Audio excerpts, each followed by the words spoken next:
पुरुषोत्तम मास महात्म्य कथा अध्याय 5।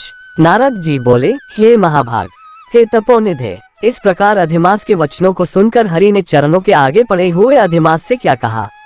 श्री नारायण बोले, हे पाप रहित, हे नारद, जो हरि ने मलमास के प्रति कहा वह हम कहते हैं, सुनो।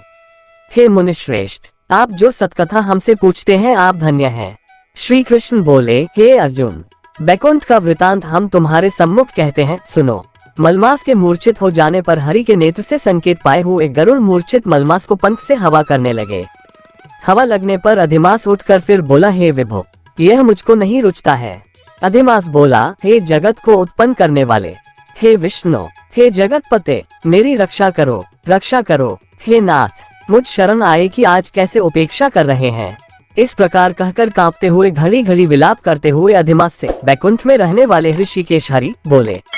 श्री विष्णु बोले, उठो उठो, तुम्हारा कल्याण हो। हे वत्स, विषाद मत करो। हे निरीश्वर, तुम्हारा दैक मुझको दूर होता नहीं ज्ञात होता है।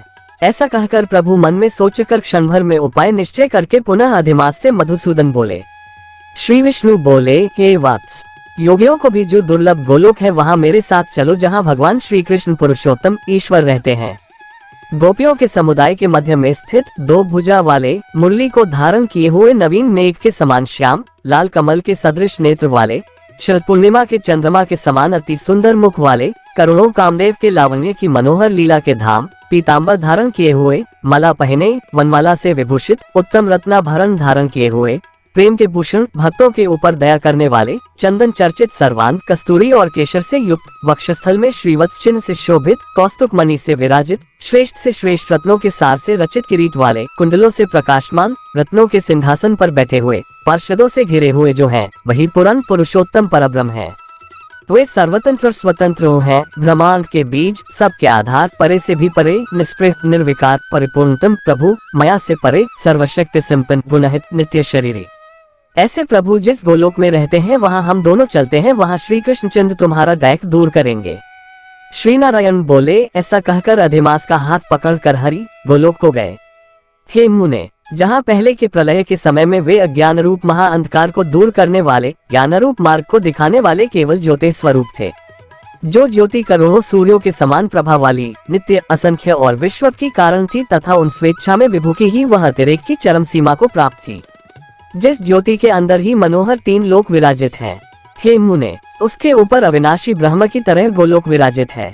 3 करोड़ योजन का चौतरफा जिसका विस्तार है और मंडलाकार जिसकी आकृति है, लहलहाता हुआ साक्षात मूर्तिमान तेज का स्वरूप है, जिसकी भूमि रत्नमय है। योगियों द्वारा स्वप्न में भी जो अदृश्य है, परंतु जो विष्णु के भक्तों से गम्य और दृश्य है। ईश्वर ने योग द्वारा जिसे धारण कर रखा है, ऐसा उत्तम लोक अंतरिक्ष में स्थित है। आदि, व्याधि, बुढ़ापा, मृत्यु, शोक, भय आदि से रहित है। श्रेष्ठ रत्नों से भूषित, असंख्य मकानों से शोभित है। उस गोलोक के नीचे 50 करोड़ योजन के विस्तार के भीतर दाहिने बैकुंठ और बाने उसी के समान मनोहर शिवलोक स्थित है। 1 करोड़ योजन विस्तार के मंडल का बैकुंठ शोभित है, वहाँ सुंदर पीताम्बरधारी वैष्णव रहते हैं। उस बैकुंठ के रहने वाले शंख, चक्र, गदा, पद्म धारण किए हुए लक्ष्मी के सहित चतुर्भुज हैं। उस बैकुंठ में रहने वाली स्त्रियां बजते हुए नूपुर और करधनी धारण की हैं, सब लक्ष्मी के समान रूपवती हैं। गोलोक के बाने तरफ जो शिवलोक है उसका करोड़ योजन विस्तार है और वह प्रलय शून्य है। प्रलय शून्य है, सृष्टि में पार्षदों से युक्त रहता है। बड़े भाग्यवान शंकर के गण जहाँ निवास करते हैं। शिवलोक में रहने वाले सब लोग सर्वांग भस्म धारण किए, नाग का यज्ञोपवीत पहने रहते हैं। अर्धचंद्र जिनके मस्तक में शोभित है, त्रिशूल और पट्टिशधारी, सब गंगा को धारण किए वीर हैं और सबके सब शंकर के समान जयशाली हैं। गोलोक के अंदर अति सुंदर एक ज्योति है, वह ज्योति परम आनंद को देने वाली और बराबर परमानंद का कारण है। योगी लोग बराबर योग द्वारा ज्ञान चक्षु से आनंद जनक, निराकार और पर से भी पर उसी ज्योति का ध्यान करते हैं। उस ज्योति के अंदर अत्यंत सुंदर एक रूप है, जो कि नीलकमल के पत्तों के समान श्याम, लाल कमल के समान नेत्र वाले, करोड़ों शरद पूर्णिमा के चंद्र के समान शोभायमान मुख वाले, करोड़ों कामदेव के समान सौंदर्य की लीला का सुंदर धाम, 2 भुजा वाले, मुरली हाथ में लिए, मंदहास्य युक्त, पीताम्बर धारण किए, श्रीवत्स चिन्ह से शोभित वक्षस्थल वाले, कौस्तुभमणि से सुशोभित, करोड़ों उत्तम रत्नों से जटित चमचमाते किरीट और कुंडलों को धारण किए, रत्नों के सिंहासन पर विराजमान, वनमाला से सुशोभित, वही श्री कृष्ण नाम वाले पूर्ण परब्रह्म है।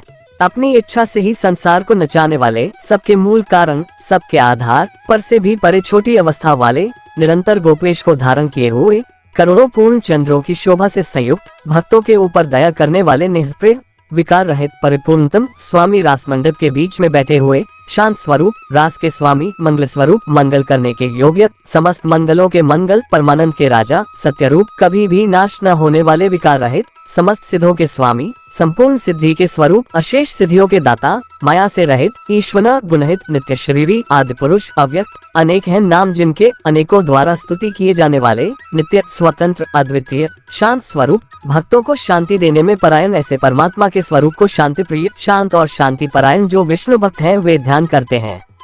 इस प्रकार के स्वरूप वाले भगवान कहे जाने वाले वही एक आनंद किंद श्री कृष्णचंद्र हैं। श्री नारायण बोले, ऐसा कहकर भगवान सत्व स्वरूप विष्णु अधिमास को साथ लेकर शीघ्र ही परब्रह्मयुक्त गोलोक में पहुँचे। सूत जी बोले, ऐसा कहकर सत्क्रिया को ग्रहण किए हुए नारायण मुनि के चुप हो जाने पर आनंद सागर पुरुषोत्तम से विविध प्रकार की नई कथाओं को सुनने की इच्छा रखने वाले नारद मुनि उत्कंठा पूर्वक बोले। इति श्री बृहन्नारदीय पुरुषोत्तम मास महात्म्य पंचमोऽध्याय 5। जय जय श्री राधे।